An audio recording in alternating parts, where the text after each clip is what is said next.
Good morning, sixth graders. This is Mr. Dorn here in my quarantined makeshift office in my spare bedroom. Good morning. I hope everybody's having a great Monday morning.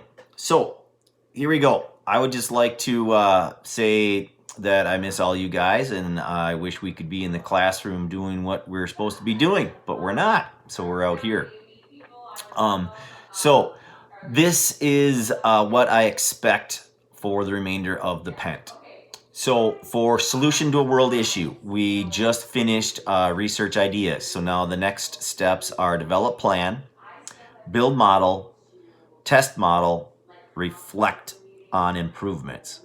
So develop plan, we're supposed to use Inventor. Well, we don't have access to Inventor. So what I'm asking you is to draw like we did for the marble mover. Try to use a straight edge if you have one. If you don't have one, just try to make a neat drawing of what your device would look like. Make sure that you label all the parts. Remember that we were supposed to have a minimum of 3. So I should see a minimum of 3 labels on your finished drawing. Then for test, all you have to do for for build model, you could use the exact same photo of develop plan. Okay, you don't actually have to build it out of materials. So develop plan, then build model are the same pencil drawing that you created. Test. If you could describe how your machine is supposed to solve your problem. So how does it work? Is it powered by solar power? Is it powered by batteries? Is it powered by a diesel motor? Give me some kind of power. Is it electric powered? Then describe what it's supposed to do. So if mine was a water filtering system, I would say that it draws in water from a puddle. I manually pump it in, and then it goes through this filter, and this filter, and it comes out the other end as drinkable water. That would be my test. And then lastly, you would have, how could I improve my water filtration system? So maybe instead of having a manual pump, I could change it to an electric pump, or it could be powered by my bicycle. I could hook it up to my bicycle somehow. And then on its function, maybe I would have a sock of some sort that I put on the outside so that it doesn't suck up large debris items like twigs and sticks and little crayfish or little tadpoles or something.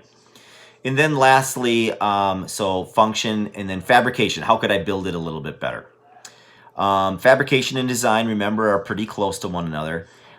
Maybe I could build it out of biodegradable plastic so that if it breaks and I have to dispose of it, it would break down quicker when I have to get rid of it. So those are what I am looking for. And then lastly, we have our design process summative test. That will be an assessment on Schoology.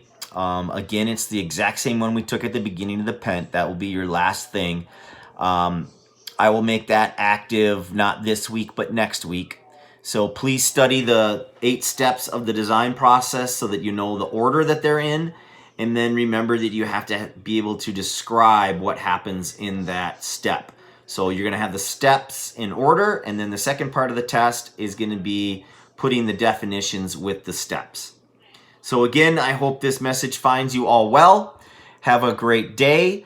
And sorry that our Pent ended this way, but at least you had some quality time with Mr. Dorn, right? So the 5th Pent people are going to be knowing me just through a video. So hopefully this isn't too daunting. If you have questions, please send me an email and I can try to help you out. All right, talk to you later.